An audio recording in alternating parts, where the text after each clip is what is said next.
ఉన్నారు ఎండలో చెమటల్లో.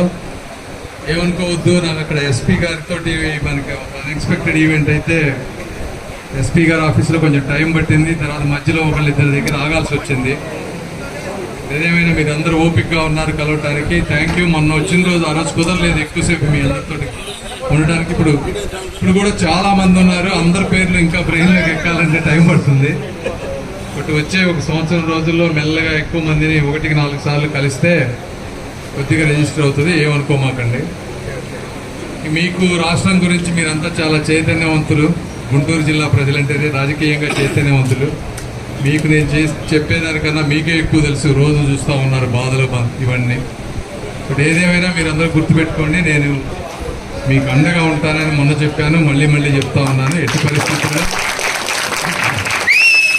మీ మీద అమానుషంగా ఎవరు ప్రయత్నించినా కూడా వాళ్ళ పేర్లు గుర్తుపెట్టుకోండి, వాళ్ళు చేసినవి గుర్తుపెట్టుకోండి. ఎలక్షన్ అయిపోయిన తర్వాత రండి, తప్పకుండా మన ప్రభుత్వం దీన్ని ఆపడం ఎవరి తరం కాదు. చాలా మంచి విక్టరీ రాబోతోంది. సో ఈ గుంటూరు జిల్లాలో అయితే వైసీపీ వాసన కూడా కనిపించదు మనకి. దాని గురించి అసలు భయపడాల్సిన పనే లేదు. బాబు గారికి కూడా తెలుసు, లోకేష్ గారికి తెలుసు కార్యకర్తల మీద ఎంత ఇబ్బందులు పెట్టారు, ఎంత అమానుషంగా ప్రవర్తించారనేది. సో ఏంటంటే వాళ్ళు చేసినవి అన్నీ మర్చిపోతారు అనుకుంటున్నారు, కొన్ని మర్చిపోలేనివి ఉంటాయి.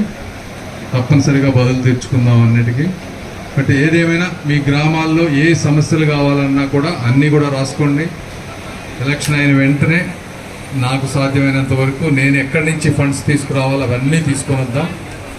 నాకు ఎంత ఒక 5 కోట్లు ఎంత ఉంటాయి, తర్వాత రాజ్యసభ మెంబర్ల దగ్గర నుంచి కొంత ఉంటాయి, సిఎస్ఆర్ ఫండ్స్ ఉంటాయి, ఎన్ఆర్ఐల దగ్గర నుంచి కొంత ఫండ్స్ ఉంటాయి. ప్రతి గ్రామంలో ఉన్నటువంటి ఎన్ఆర్ఐలందరినీ కలిసి వాళ్ళకి ఆ గ్రామం, ఎందుకంటే చాలామంది ఎన్ఆర్ఐలు కూడా గ్రామంలో చేయాలని ఉంటుంది, కాదే ఊళ్ళల్లో ఉండేటువంటి పాలిటిక్స్ కానీ ఇంకోటి కానీ ఆ సపోర్ట్ చేసి వాళ్ళందరినీ తీసుకొచ్చి చేసే విధానం తక్కువ మందికి తెలుస్తుంది.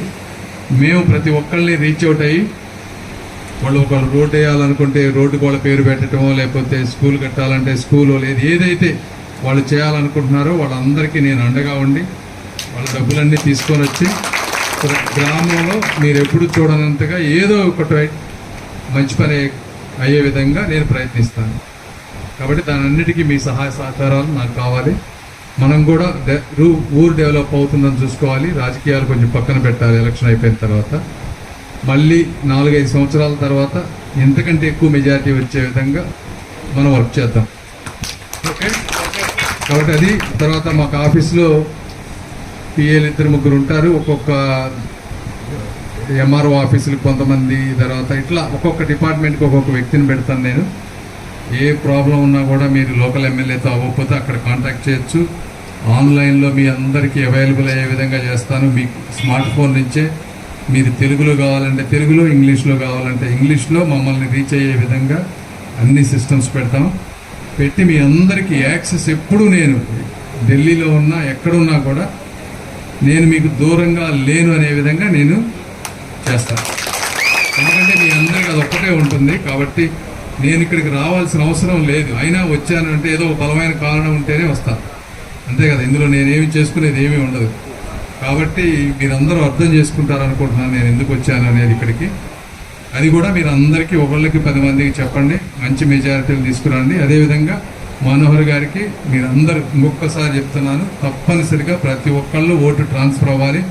ఎందుకంటే పవన్ కళ్యాణ్ గారి గురించి మీ అందరికీ తెలుసు, ఆయన సినిమాల్లో ఎంత సంపాదిస్తారనేది. అదేవిధంగా ఆయనకి జగన్మోహన్ రెడ్డి గారు కేసీఆర్ గారి రూపంలో దాదాపుగా 1000 కోట్ల రూపాయలు ఆఫర్ చేశారు. ఏంటి పొత్తు పెట్టుకోకుండా ఉండటానికి. 1000 కోట్లను కూడా ఒక వెంట్రుకతో సమానమని